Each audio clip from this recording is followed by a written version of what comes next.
परीक्षित महाराज के पास जब सुखदेव जी आते हैं तो सुखदेव जी मुनि महाराज जब आए हैं तो सभी संत कहने लगे चिंता न करो, अब तुम्हारी हर शंका का समाधान हो जाएगा।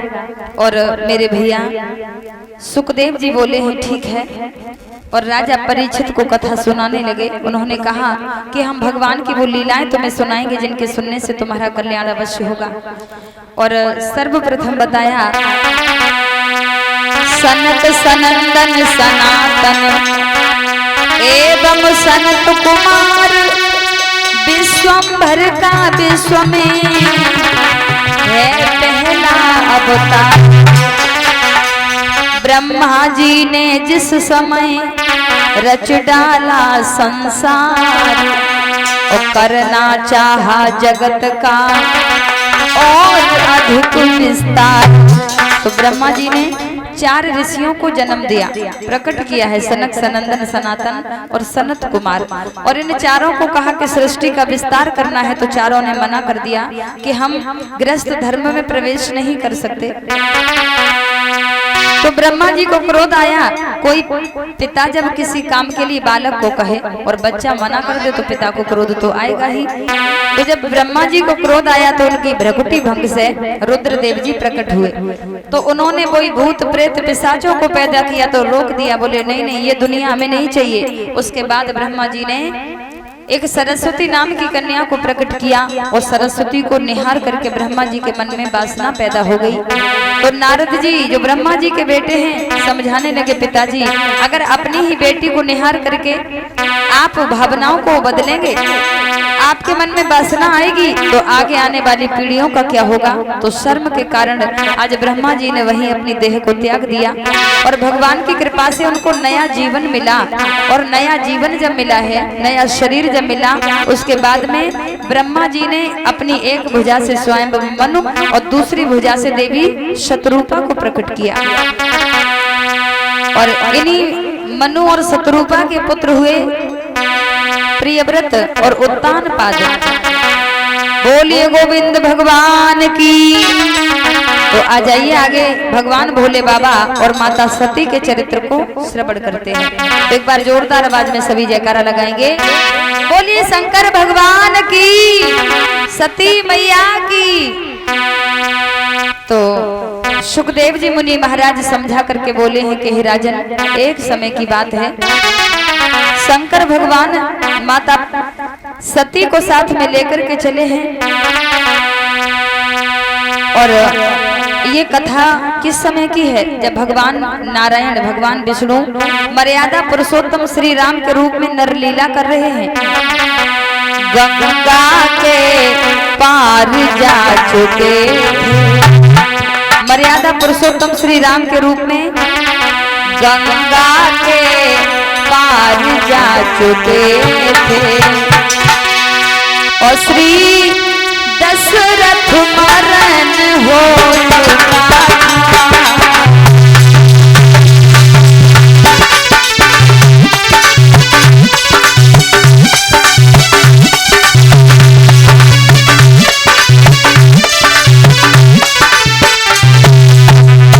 राम भगवान माता पिता की आज्ञा के अनुसार वनवासी हो गए हैं।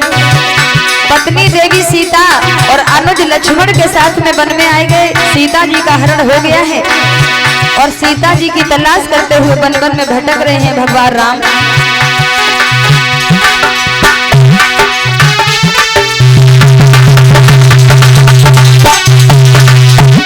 गंगा के पार जा चुके थे, श्री दशरथ मरण हो चुका और सुग्रीव मित्रता हुई न थी, सुग्रीव मित्रता हुई न थी और सीता हरण हो चुका था।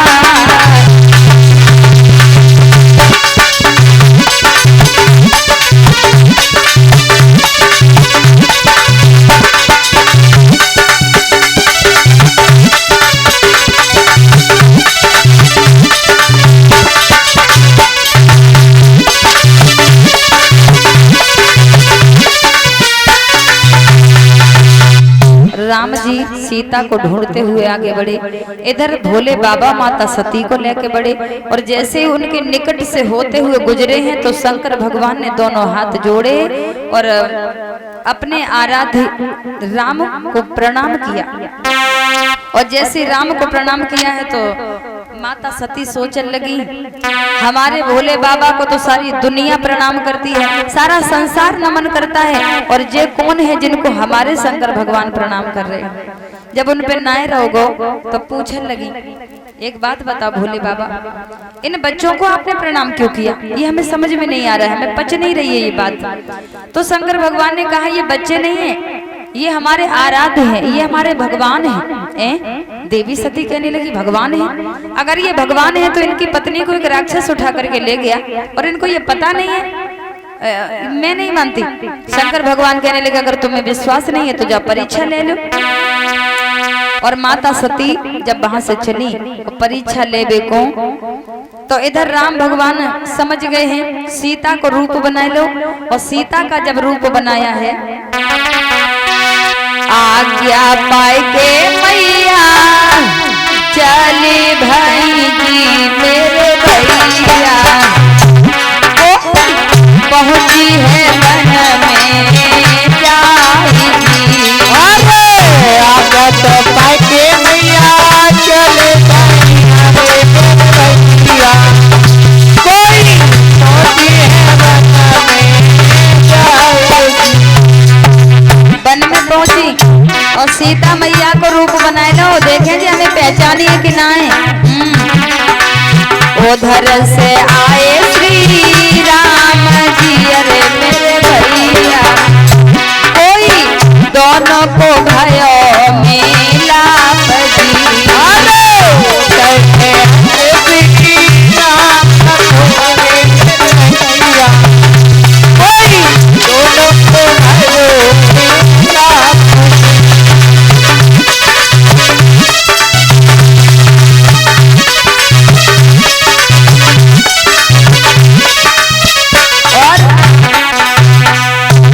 बन के सामने से चली। राम समझ गए तो उन्होंने रास्ता को बदल लिया, उस रास्ता को छोड़ के दूसरे रास्ता पर चले गए। सोची क्या महिलाओं के मुंह लगना, क्या मतलब वैसे। और जैसे दूसरी रास्ता पे गए, नहीं मानी, बेऊ बाई रास्ता पे पहुंच गए, फिर रास्ता बदली, फिर बेऊ पहुंच गई। राम सोचने लगे जैसे मने ना आए।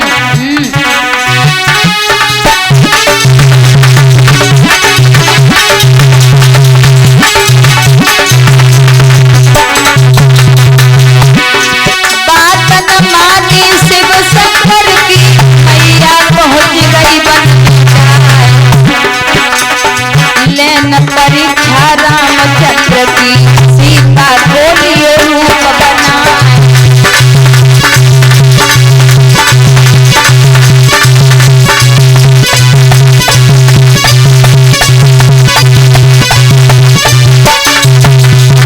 सीता बन गई, बीच राह में मैया बैठी, उधर से आई गए हैं भगवान।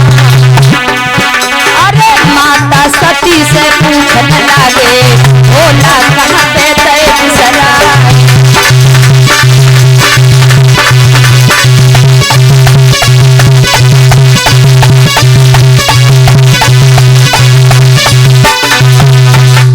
अब जब नहीं मानी तो राम सोचने लगे कुछ न कुछ तो करना पड़ेगा। और जैसे सीता बन के सामने से आई तो लक्ष्मण बोले, भैया भाभी। राम ने इशारा कर दिया, चुप हो जाओ। जैसे इशारों का तो लक्ष्मण भैया चुप होइए। और जैसे सीता बन के सामने आई और राम के चरणों की ओर झुकी है, सोई राम पीछे को हट गए और दोनों हाथ जोड़ के बोले, मैया जब वन में अकेली कैसी घूम रही, भोले बाबा का छोड़े आई। हाँ, और जैसे ही इतनी बात सुनी, अब तो माता सती की हालत खराब हो गई। इन्हें तो हमें पहचान लो। घबरा जाती हैं, पसीना की बूंदें माथे पे आई गई, डराई गई। जिधर देखती हैं उधर राम और लक्ष्मण, दृष्टि जिधर पड़ती है उधर राम और लक्ष्मण, और आंखें बंद करी हैं, ध्यान किया है, प्रभु अपनी माया को समेट लो, मुझे क्षमा कर दो। और आज राम अपनी माया को समेट लेते हैं। और सती जो थी राम का दर्शन करके वहां से लौट के भोले बाबा के पास में आई तो शंकर भगवान पूछने लगे, कहो देवी परीक्षा ले आई हमारे आराध्य देवता की। सोई जल्दबाजी में झूठ बोलेगी, जल्दबाजी में गड़बड़ वैसे हुई जाती, सो डराए तो वैसे कोई हती, सो जल्दी में बोली नहीं भोले बाबा मैंने कोई परीक्षा नहीं ली, मैं तो गई उनको दर्शन किया और उनको नमन करके वापस आ गई हूँ। शंकर भगवान को संतुष्टि नहीं हुई, आंखें बंद करी और जो ध्यान लगाओ भोले बाबा ने सारी कहानी समझ में आ गई। अच्छा तो तुमने मेरे आराध्य की पत्नी का रूप बनाया है, देवी सीता बन के गई हो, उनसे कुछ नहीं कहा। मन में सोचने लगे इसका मतलब तुमने मेरी माता को रूप बनाया हो और आज के बाद अब हम तुम्हें अपनी पत्नी के रूप में कभी अंगीकार नहीं कर सकते। और उस दिन के बाद में भगवान भोले बाबा ने मन ही मन में माता सती का परित्याग कर दिया। कुछ लोग होते हैं डायरेक्ट सजा दे देते हैं, खरी खोटी सुना देते हैं, तुमने ये किया है जाओ हम तुमको ही सजा देते हैं। लेकिन भोले बाबा बोले कछू ना है, चुप हो गए, शांत हो गए, मौन हो गए। और उस दिन के बाद में माता सती को बामांग में कभी नहीं बिठाया, शून्य में समाधि लगा गए और अपने उन कृत्य के द्वारा ये जता दिया है कि अब मैंने तुमको त्याग दिया है। समझ गई है माता सती की भोले बाबा ने मेरा परित्याग कर दिया है। शून्य में समाधि लगाए गए। सुखदेव जी मुनि महाराज बोले हैं राजन 87,000 वर्ष बीत गए भोले बाबा को समाधि में, 87,000 वर्ष। और 87,000 वर्षों के बाद में जब समाधि टूटी भोले बाबा को बहुत मनायो लेकिन वे नहीं माने। भोले भी हैं और भाले भी हैं। भोले इतने हैं उन्हें पूजा कर ले, उन्हें बेले पत्र चढ़ाया हो जाकर तुरंत खुश हो जाते। हाँ और भाले ऐसे हैं गलती अगर हो जाए तो भाला जैसी नौक पैनी भी हो जाती है। तो माता सती जो है बहुत मना रही हैं लेकिन नहीं माने और 87,000 वर्षों तक बेचारी इंतजार करती रही। जब आंखें खुली तो माता सती ने चरणों में सर झुका दिया, हाथ जोड़े बैठी है मेरे भोले बाबा बहुत नाराज है। और तब तक उनकी नजर पड़ी कोई इधर से कोई इधर से, विमान जा रहे हैं, देवता देवियां बड़े तैयार हुए के बड़े सुंदर सुंदर कपड़ा पहने के देवियां सुंदर वस्त्र आभूषण पहन के जा रही हैं। तो माता सती पूछने लगी भोले बाबा एक बात बताओ, ये विमान कहाँ जा रहे हैं, ये सारे लोग कहाँ जा रहे हैं। शंकर भगवान कहने लगे ये तुम्हारे मायके जा रहे हैं, तुम्हारे पीहर। क्यों? बोले तुम्हारे पिताजी ने यज्ञ रचाया है और उस यज्ञ में ये लोग शामिल होने को जा रहे हैं। तो मैया सती बोली मेरे पिताजी के घर में यज्ञ हो रहा हूँ और हम लोग यन बैठे क्या कर रहे हैं, बोले बाबा चलो ना। शंकर भगवान बोले ऐसे कैसे चले जाए, अरे तुम्हारा मायका है तो क्या हुआ, बिना न्योता के बिना पत्र के ऐसे ही जाएंगे तो अपमान नहीं होगा, हम नहीं जा सकते। तो देवी सती बोली अरे कोई और रिश्तेदारी होती तो अलग बात थी, नहीं आओ न्योता कोई बात ना, लेकिन जो तो पिताजी को घर है, पिताजी के घर जाने में क्या बुराई है। तो शंकर भगवान कहने लगे अगर कोई कार्यक्रम है बेटी मायके कभी भी जा सकती है, रोक टोक नहीं है, लेकिन हाँ बाप के भी घर में अगर कोई प्रोग्राम है, कोई फंक्शन है, कोई कार्यक्रम है तो बेटी को भी बिना बुलाए नहीं जाना चाहिए। अगर बिटिया भी बिना बुलाई जाएगी तो उसको सम्मान नहीं मिलेगा। लेकिन सती तो जिद करने लगी, नहीं बोला हमें जाने दो, मुझे जाना है। और एक बात बताएं, जब अगर रिश्तेदारों में कुछ खटपट हो जाए तो तीसरा रिश्तेदार थोड़ा चिढ़ाने के मूड में रहता है। देवता देवियां दूसरे रास्ते से भी जा सकते थे, मानो वो जानबूझ करके कैलाश पर्वत में जा रहे हैं, मानो ये बताना चाहते हैं देखो शंकर जी महाराज तुम्हारे ससुर जी ने हमें बुलाओ और तुम अपने घर में बैठे और तुम्हारे ससुराल में हम जा रहे हैं। हाँ देवी सती जिद करने लगी तो भोले बाबा भी समझाने लगे मान जाओ, न्योता नहीं आया है, पत्र नहीं आया है, कोई बुलावा नहीं आया। मेरी मानो सती पीहर जाओ मती। वैसे मुझे हमारी माता बहने जब पीहर जाए की बात आए तो जा कह देती है तुम जाओ चाहे मत जाओ, मगर हमें हमारे माए के जाए वैसे कोई नहीं रोक सकता। हाँ मेरी मानो सती पीहर जाओ मती, मान जाना ओ वहाँ जा कर लगे मेरी प्यारी सखी हर जाओ मती में जाना, वहाँ जाकर लगे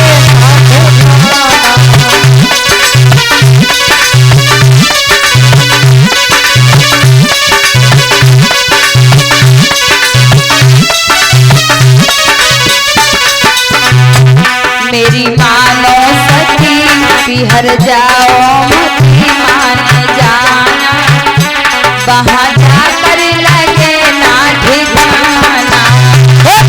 प्यारी सखी हर जाओ मती मान जाना, वहाँ जाकर लगे ना ठिकाना।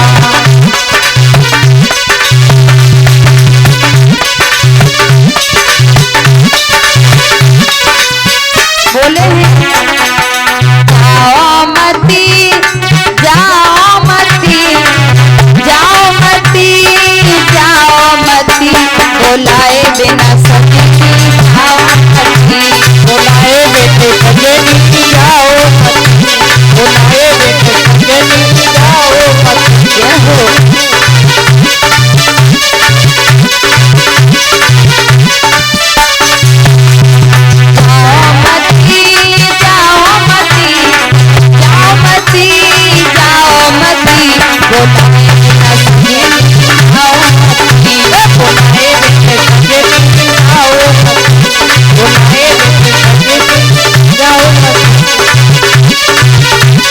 समझाने लगे तेरे पिता ने मेरा अपमान किया है, मेरी वजह से तुझे न्योता न देना है। तेरे पिता ने मेरा अपमान किया है, मेरी वजह से तुझे न्योता न देना है। तेरे पिता ने मेरा अपमान किया है, मेरी वजह से तुझे न्योता न देना है। मानो सती मानो सती मानो सती मानो सती,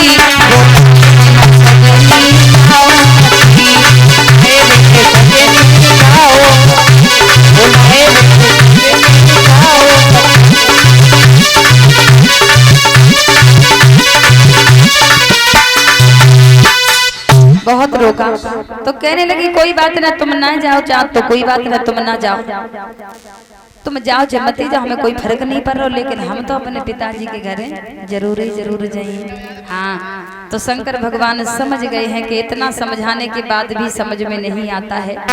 विनाश काले विपरीत बुद्धि, विनाश काल जब पास में आता है तो बुद्धि पहले ही छीड़ हो जाती है। और मैया सती ने सूटकेस उठाओ और चल रही पी है अकेली, तो शंकर भगवान को दया आएगी, पति है थोड़ा लगता तो है ही। नंदीश्वर से कही जाओ मैया तुम्हारी जा रही है, इनको ध्यान रखियो, पीछे पीछे ना दिया चलोगे। और कनखल में जब जाकर के पहुंची हैं, दक्ष प्रजापति का सख्त आदेश है, मेरी बेटी अगर पहली बात तो आएगी नहीं, वो डमरू वाला भी नहीं आएगा, पहली बात तो वो लोग आएंगे नहीं। और अगर वे लोग आई हो जाएं, और अगर मेरी बिटिया आई हो जाए, मेरी बेटी सती से अगर किसी ने बात भी करी ना, तो मुझसे बुरा कोई नहीं होगा। तो जैसे ही नगर में पहुंची जाए, पहले वो छोटे छोटे बच्चे आ जाते थे, कोई बुआ कहता है, कोई दीदी कहने वाला, छोटे छोटे बच्चे घेर लेते थे। लेकिन आज मजाल है कोई बालक बात तक कर जाए, कोई बच्चा तक नहीं बोला। सती ने बर्दाश्त किया, चलो कोई बात नहीं है। अंदर गई, महलों में जाकर के देखा तो बहनें खड़ी हैं, समूह बना करके एक दूसरे से बातें कर रही हैं। और जब कोई प्रोग्राम होता है तो वैसे रिश्तेदार जब इकट्ठे होते तो महिलाओं की तो होती, झुंड बना के बैठ जाती, खूब सारी बातें करती। तो बेहू बहनें आपस में बातें करें अपनी अपनी, और तो सती मैया पहुंच गई। बहनों को ऐसे नहीं बोलना चाहिए, वो बहनें भी कैसे कैसे कटाक्ष करने लगी, बोली की गोली झोंकन लगी। और एक बहन क्या बोली है, सती के तोय किन्ने बुलायो, ए मेरी बहना तोय किन्ने बुलायो, किन्ने बुलायो, ए मेरी बहना किन्ने बुलायो।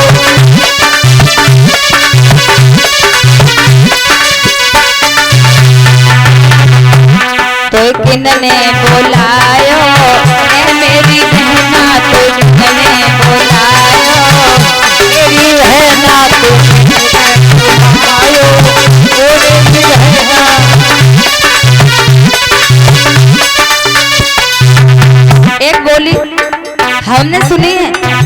चिट्ठिया नहीं गई, तुमको बुलावा न बबुला ने भेजा, तुमको बुलावा न बबुला ने भेजा, तुमको बुलावा न बबुला ने भेजा, तो बुलावा न बबुला ने भेजा। बिना बुलाए आई हो मेरी बहना, बिना बुलाए आई मेरी बहना, बुलाए आई हो मेरी बहना।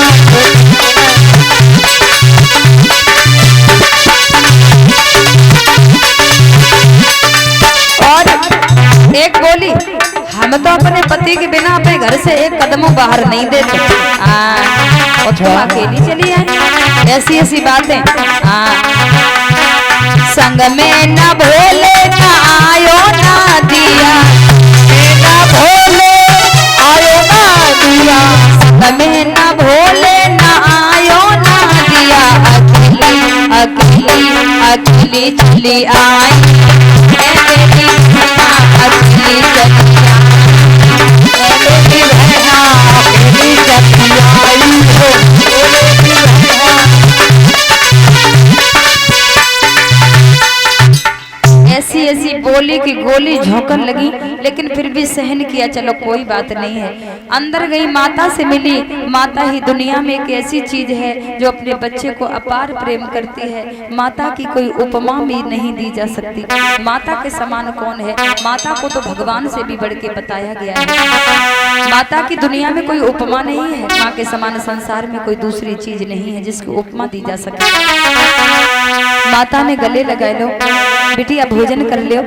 भोले बाबा नहीं आए? नहीं आए माँ। बैठो ना। नहीं नहीं बैठूंगी नहीं, मुझे पिताजी से मिलना है। माँ ने रोका कि पिताजी के पास ना जाओ। माँ जानती थी पिताजी के पास जाएगी तो बेटी के साथ अच्छा नहीं होगा, वो न जाने क्या बोल दे। लेकिन सती नहीं मानी। जब नहीं मानी, कान लगी, देखो हमें पिताजी से मिलना है माँ, उसके बाद ही बैठूंगी। और जैसे पिताजी से मिलने को गई तो पिताजी का अपनी बेटी से बात करना तो दूर, बहुत बड़ी बात, अपनी बिटिया की ओर देखा तक नहीं। जैसे दक्ष प्रजापति ने देखा सती आ गई है, मुख घुमाए लो, पीठ दे के बिटिया की ओर ठाड़े हो गए। देवी सती ने पिता से बात करने की कोशिश की, लेकिन दक्ष प्रजापति ने मुख फेर लिया, रोने लगी। बहुत देर तक रोती रही और मनी मन में सोचने लगी है कि अच्छा होता मैं अपने पति की बात मान लेती। मैंने अपने पति की बात नहीं मानी और मैं अकेली चली आई। और मेरे पति ठीक कहते थे, अनादर के सिवा कुछ नहीं मिलेगा। और रोती रोती पूरे यज्ञ मंडप में देखा, सभी देवताओं के लिए सारे स्थान दिए गए हैं, लेकिन शंकर भगवान के लिए कोई आसन भी नहीं दिया है। एक पतिव्रता नारी सब कुछ बर्दाश्त कर सकती है, लेकिन उसके पति का कोई अपमान करे यह उसको मंजूर नहीं है। और आज सती ने देखा कि मेरे पति का कोई स्थान तक नहीं। चलो, और क्रोध में आकर के माता सती कहने लगी है, मैं जिंदा नहीं रहूंगी, ये शरीर तुम्हारा दिया हुआ है पिताजी, इसको मैं अभी यहीं जला करके भस्म कर दूंगी। और यज्ञ कुंड के पास में बैठ करके माता सती ने योग के द्वारा अग्नि को उत्पन्न किया। और अग्नि को उत्पन्न करने के बाद में माता सती बोली है, दिग्गजो दिशाओं महिदेव, हे गगन सूर्य साक्षी रहियो। आज मैं अपने प्राणों को त्याग रही हूँ। हे अनल देव, यदि पहुँच सको तो भोला से जाए।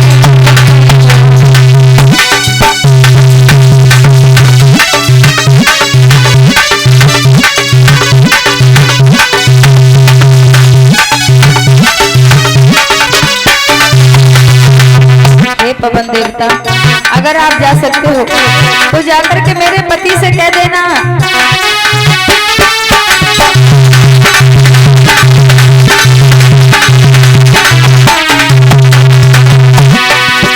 श्री अनिल देव की गोदी में ये सती सत्य पर जाती है। बाप के कुटिल अन्यायों पर बेटी बलिदान चढ़ाती है।